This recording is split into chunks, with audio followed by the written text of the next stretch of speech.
তো আজকে তোমার সেকেন্ড ক্লাস, তাই তো? তোমাকে কিছু কর্ড দেওয়া হয়েছিল প্রথম ক্লাসে, তুমি হয়তো ভুলে গেছো। তো তার জন্য আমি কি করছি, ভিডিও করে দিচ্ছি কয়েকটা কর্ড আর তালের ব্যাপারে আমি আবারও বুঝিয়ে দিচ্ছি।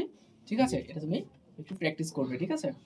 তাহলে প্রথমে আমরা জিজ্ঞাসা করে নেব তোমার কাছ থেকে, 5 নাম্বার তার কোনটা এর মধ্যে? একদম। 6 কোনটা? আর 2 নম্বর ঘর কোনটা, মানে 2 নম্বর ফ্লেট? দেখো তো, 2 নম্বর ফ্লেট মানে 2 নম্বর ঘর। ঘর মানে কোনটা বুঝছো তুমি?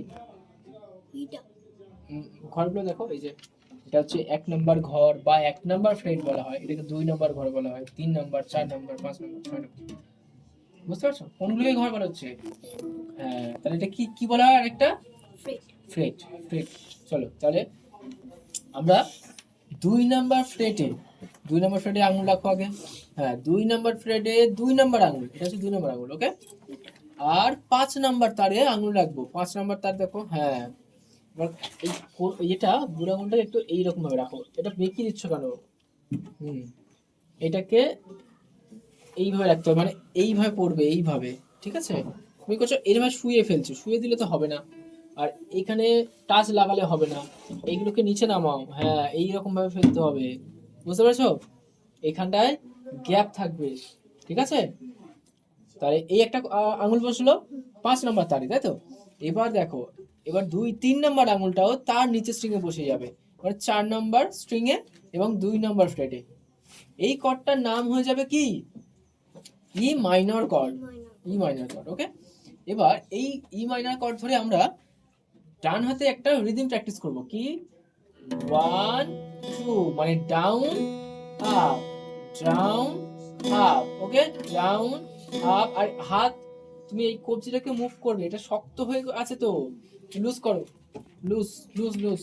হ্যাঁ, এবারে এখানে তুমি কি করবে, কাউন্ট করো মুখে, না ডাউন, এটা তো ডাউন আপ হচ্ছে স্ট্রামিংটা।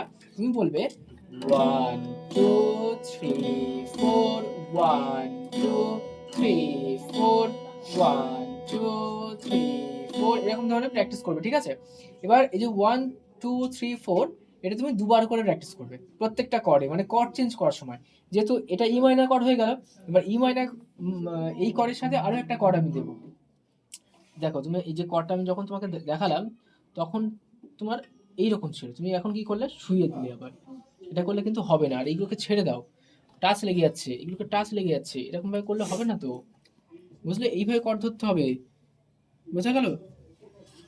ভালো করে দেখবে, এই যে এখানে ফাঁকা রাখতে হবে, এই জায়গাটায়। হ্যাঁ, এখানে ফাঁকা রাখতে হবে। তাহলে এইভাবে কর্ডটা ধরবে। চলো, এ সাস টু কর্ড ধরবো, এ সাস টু। এবার দেখো, এইখান থেকে আমরা একটা করে স্ট্রিং নামিয়ে দেবো, মানে ই মাইনর কর্ড আগে ধরেছিলাম, তারপরে এ সাস টু কর্ড ধরার সময়, ধরার জন্য আমাদেরকে একটা করে তার নিচে নামিয়ে দিতে হবে। তাহলে তাহলে 2 নম্বর আঙুলটা চলে যাবে 4 নম্বর তারে, আর 3 নম্বর আঙুলটা চলে যাবে 3 নম্বর তারে, আর একই ফ্রেডেই থাকছে। তাহলে ঠিক আছে, তাহলে এই কর্ডটার নাম হয়ে যাচ্ছে এ সাস টু কর্ড।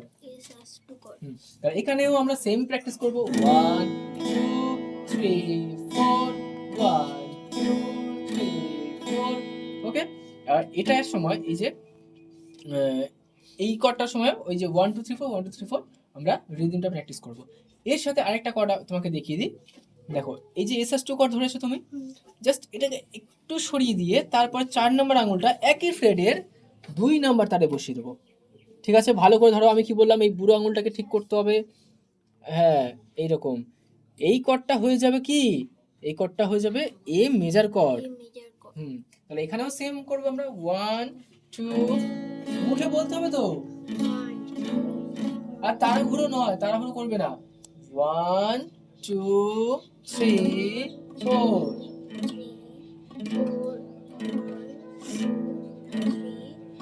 হ্যাঁ, আর এই কবজিটা বেশি পরিমাণে মুভ করবে, ঠিক আছে? এই এই হচ্ছে তোমার কাজ, এটাকে প্র্যাকটিস করবে, ওকে?